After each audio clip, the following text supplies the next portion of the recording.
This is a time when we are being called upon by our leaders, by the Maraja, to unite. Because after all, we have a common ground, we have a common mission, and we also have a common opponent as well too. Doctors, numb to daily disaster, deal with what is likely to be one of the most distressing scenes they will ever encounter.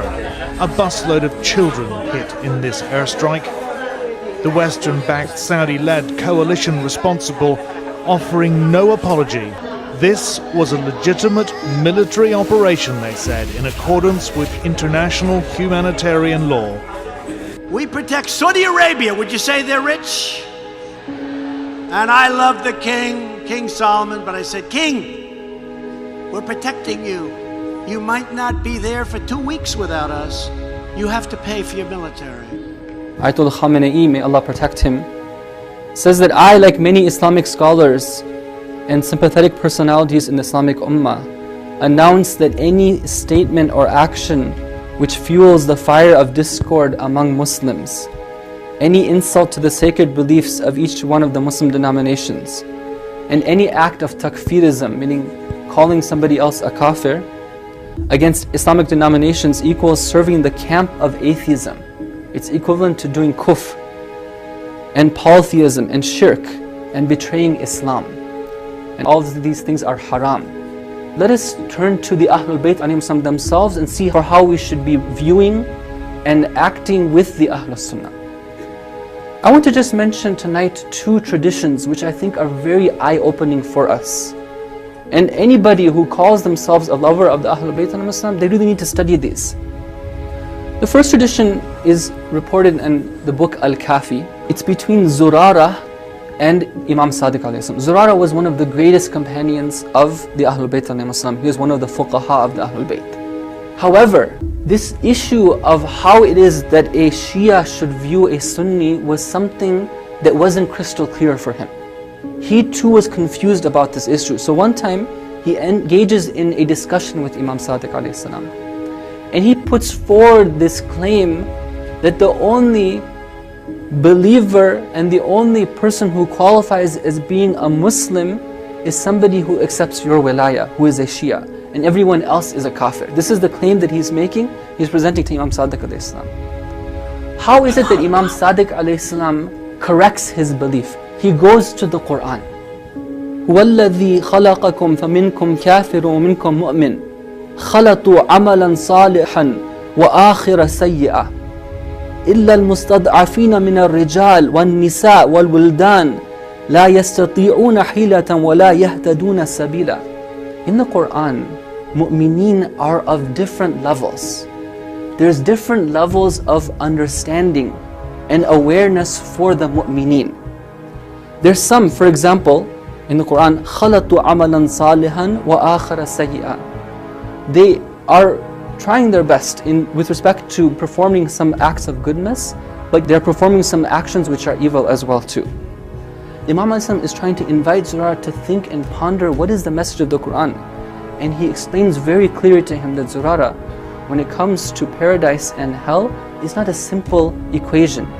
No, there's something beyond that. There's room for people to grow. There's room for people to understand that people have a lack of awareness and understanding, and you cannot make such a clear-cut division between those who accept our wilayah and those who don't. This is tradition number 1. Now, tradition number 2 is regarding the matter of eating from the food of the Ahlul Sunnah.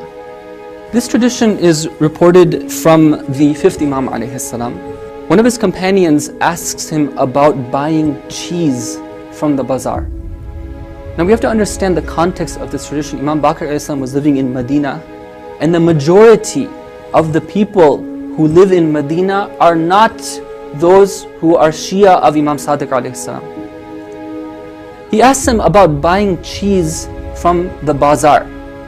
Now the Imam alayhi salam explains some things to him about what is halal and what is haram. But the point I want to focus in on is this one line from the Imam alayhi salam. He says the following, he says, Wallahi, I swear by God, Inni la'a'taridu suq. I myself go to the market, فَأَشْتَرِي بِهَا اللَّحْمَ وَالسَّمْنَ وَالْجُبُنَ. I myself buy from there, I buy meat, and I buy butter, and I buy cheese. Wallahi, he goes on to say, Wallahi, I swear by God, مَا أَظُنُّ كُلَّهُمْ يُسَمُّونَ هَذِهِ الْبَرْبَرُ وَهَذِهِ السُّودَانِ. He says that I see in that bazaar that there's some people coming from foreign lands. People maybe who just have found out about Islam. And I even think that perhaps they did not slaughter the animal with saying Bismillah. Maybe they're not aware of those rulings. The Imam is saying this. But yet I still go and buy the meat, the cheese, and the butter from them. Now, if we are followers of the Ahlul Bayt alayhim salam, then shouldn't we follow them even when it comes to this matter as well too? Is there something like a secret sort of secondary fiqh that only special people know about when it comes to these things that we have to follow? No. Clearly, the ruling is the same as what the Maraja are telling us, that when it comes to buying, if it's a Muslim who gives it to you, then you can trust them and you don't have to question any further. Nabi Musa alayhi salam leaves his people to go engage in a special communion with his Lord. He's invited. The people wait for 30 days because that was the promised amount of time. Allah extends that for 10 more days. The people get impatient. Samiri takes advantage of the situation and unveils this calf which makes a special sound, and they become attracted by that and they start to worship it. When Nabi Musa comes back, he's upset. And he questions Harun, his brother. He says that, I'm paraphrasing, that I put you in charge of these people. I expected that they would remain true to the cause. What happened to them? What is the reason that Nabi Harun gives for allowing this to happen and for not taking a harsher stance on the matter?